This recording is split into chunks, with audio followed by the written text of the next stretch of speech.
Good morning, Cullman. Thank you for joining us on Cullman Today. I'm your host, Christine Wiggins, and today is Wednesday, March 25th. Coming up on Cullman Today, Cullman City leaders approved new street planning procedures, adopted hemp sales rules, and signed off on several city projects. Plus, Berlin leaders approved mowing work, talked paving timelines, and moved ahead with plans for new Christmas lights around town. And a statewide art contest is giving Alabamians a chance to celebrate 250 years of the American story through painting, poetry, and music. All of this plus sports, weather, and more. Now let's take a closer look at the top stories happening in Cullman today. The Cullman City Council on Monday approved several ordinances and resolutions, including new rules for annual street planning and the retail sale of consumable hemp products. One ordinance sets the process for the city's annual street and transportation infrastructure capital improvement plan, helping Cullman stay in compliance with state law tied to transportation funding. The plan must be submitted each year by June 1st and approved by the council by August 31st. It will include project lists, priorities, timelines, cost estimates, funding sources, 5-year projections, and a report on the previous year's spending. Council members also approved regulations for hemp sales inside the city. Retailers must be licensed through the Alabama ABC Board, and buyers must be at least 21. The ordinance bans smokable hemp products, online and direct delivery sales, drive-through sales, and exterior displays, while also setting zoning and distance requirements for retailers. The council also approved water and sewer job descriptions, a municipal court pay plan, an omniplex change order, a Bolte Road traffic calming study, an Auburn University research agreement, and several spring special events. First readings were also held on rezoning and annexation requests. The Cullman City Council meets next on Monday, April 6th at 7 p.m. in the City Hall auditorium, and the public is invited to attend. The Berlin Town Council held its rescheduled March meeting Monday night after severe weather forced the town to move the original March 16th meeting. Council members approved the minutes from the February meeting, and no one spoke during the public comment period. The council approved Resolution 2026-002 for bush hogging and mowing town property. Leaders also discussed upcoming paving work, with Mayor Patrick Bates saying the project could begin as early as April 2nd and should be finished no later than July 20th. He said the work could wrap up in June depending on weather conditions. Bates also told the council he had spoken with Cullman Electric Cooperative about adding Christmas decorations to utility poles. He said he found a January 2000 agreement allowing lights to be placed on the poles and estimated there are about 20 locations in town. The council approved moving forward with the purchase of decorations, with Bates agreeing not to exceed $10,000. He said the co-op would handle installation and that he would continue updating the council as plans move ahead. The next meeting is set for April 20th at 7 p.m. at Berlin Town Hall. Alabama residents are invited to take part in the Expressions of Freedom Art Contest, a statewide competition tied to the nation's upcoming 250th anniversary. The contest asks students, teachers, artists, and community members to create original work around the theme Voices of Freedom, 250 Years of the American Story. Entries are being accepted in 3 categories: painting, poetry, and original song. The competition is open only to Alabama residents and includes 2 age divisions, youth ages 15 and under, and adults 16 and older. Winners in each category and age group will receive a $250 prize and will be featured during Sweet Home 250, Alabama's official 4th of July celebration, set for July 3rd and 4th at American Village in Montevallo. The submission deadline is April 30th, with finalists to be announced June 5th. Painting entries may be acrylic, oil, watercolor, or mixed media. Poetry submissions can be up to 40 lines, and original songs should run about 3 to 4 minutes. Entries must be submitted online, and full contest rules are available at america250al.org. And that's all for our top stories this morning. Coming up, West Point kept a hot streak going with a close win over Decatur, while Wallace State gets set for a busy week with several home games on the schedule. Sports is next. It all starts with who you are. You know, I always tell our players, who you are is more important than what you do. How high you jump, how fast you run, because who you are is your character. And your character is an accumulation of your thoughts, your habits, and your priorities on a day-to-day basis, because those three things determine the choices you make. And the choices you make you who you are. Good guy, bad guy, hardworking, lazy, responsible, irresponsible. And it takes a certain amount of discipline to do what you're supposed to do, when you're supposed to do it, the way it's supposed to get done.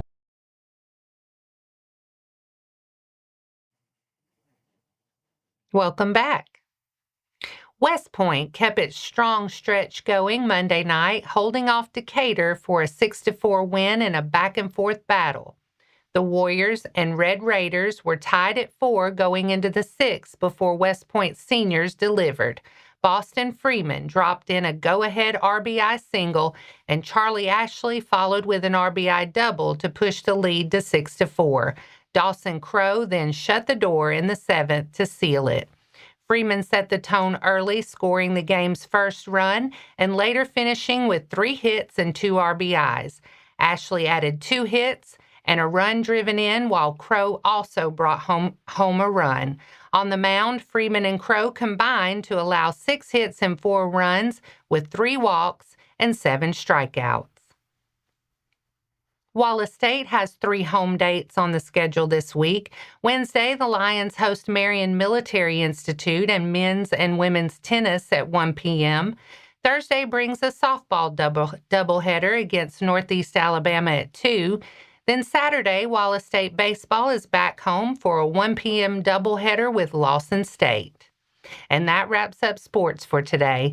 Coming up next, Holly Pond High School students step out of the classroom and into real-life lessons with a day focused on dress, safety, and everyday skills.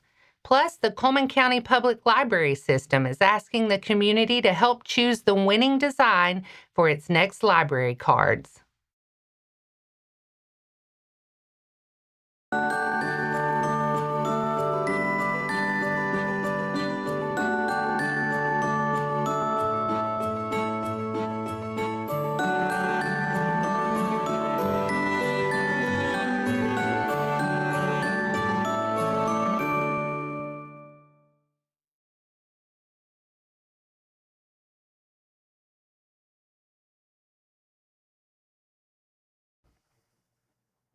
Welcome back. Now it's time to speed things up with a news rundown. 4 stories in under 4 minutes. Cullman County farmers, military veterans, and anyone interested in getting started in agriculture will have 2 chances next month to learn more about high tunnel production through Alabama Extension. The first workshop, called High Tunnel Production Overview, is set for Thursday, April 9th from 6 to 8 p.m. at the North Alabama Agriplex. A second event, the High Tunnel Field Day, will take place Thursday, April 16th from 3 to 5 p.m. at Wallace State Community College in Hanceville. Organizers say the 2-part series will give participants both classroom instruction and hands-on experience, offering a closer look at how high tunnels can help extend growing seasons and improve production. Both events are free to attend, and Extension encourages guests to register in advance. Registration for the April 9th session is available at aces.edu and the April 16th field day at aces.edu. Curt's Closet is recognizing the final winners of its Captain Underpants Challenge after local students spent February 9th through 27th collecting new, unopened underwear to help stock the nonprofit shelves for children in need. Winning groups included Miss Noblet's class at West Elementary, Ms. Ray's class at Good Hope Primary School, and the peer helpers at East Elementary and Miss Guest's class at Cullman City Primary School. Students at participating schools turned in donation packs labeled with their teacher's name, with each grade collecting items in designated boxes. After the challenge ended, organizers gathered and counted all donations to determine the winners. The top class in each grade earned a sweet treat party, while the top donating class overall received a super sweet party. Curt's Closet says the challenge brought teamwork, generosity, and heart, and will help local children all year long. The Cullman County Public Library system is inviting the public to help choose the look of its new library cards. The contest asks people to submit original designs, either digitally or by hand, for a chance to be featured on future CCPLS cards. Now, voting is underway to pick the favorites from all the entries. Library leaders say one winning design will be selected in the adult division for ages 18 and older, and one winner will be chosen in the youth division for ages 17 and under. Those two designs will appear on the system's new library cards. Voting opened Monday, March 23rd, and will continue through 5 p.m. Friday, March 27th. The Cullman County Public Library system is based in Cullman, and voters can find the online ballot through the library system's posted contest link. Students at Holly Pond High School got a hands-on look at life skills during the school's third annual Adulting 101 Day. This year's event gave students practical lessons they can use beyond the classroom, including sessions on professional dress, fire safety, and basic lawn care. Organizers say the goal is to help students feel more confident as they prepare for adulthood, with community volunteers leading workshops throughout the day. School leaders also thanked the many volunteers who helped make the day a success, along with Eva Bank for providing lunch for participants. Organizers say the event continues to be a strong example of community support for local students. And that's your 4 stories in under 4 minutes. Now for a quick break before we look at the weather ahead and pay our respects with obituaries. I'll be right back after this quick message.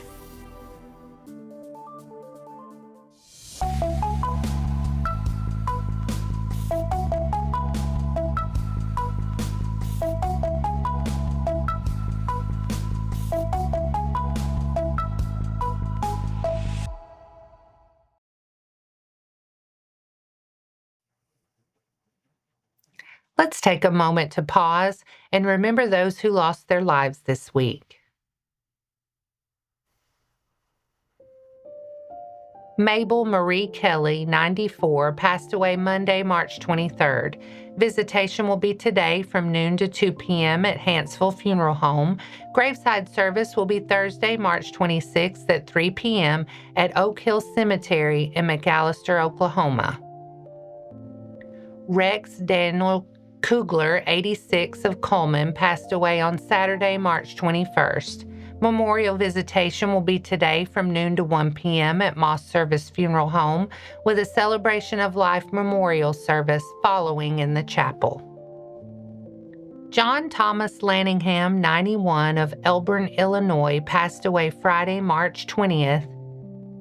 Visitation will be Friday, March 27th from 11 a.m. to 1 p.m. at Cullman Heritage Funeral Home. Burial will follow at Powell Chapel Cemetery in Falkville. Alan Heath Gilliland, 53, of Gilliland, Texas, formerly of Cullman, passed away Wednesday, March 18th. Per his wishes, there will not be any services at this time. Our thoughts and prayers go out to their friends and families. Now let's take a look at your weather forecast. Today looks mostly sunny with a high near 73. It'll stay pleasant through the afternoon with just a light breeze. Tonight should be mostly clear with a low around 55. Tomorrow turns even warmer and sunny with highs climbing to around 82. Tomorrow night stays clear and mild with a low near 59. And that wraps up today's edition of Cullman Today. Thank you for sharing your morning with us, and remember to stay connected by following us on social media and visiting CullmanTribune.com for the latest from our community. We'll be back bright and early tomorrow morning at 6:30 a.m. Until then, I'm Christine Wiggins with Cullman Today. Have a wonderful day, Cullman.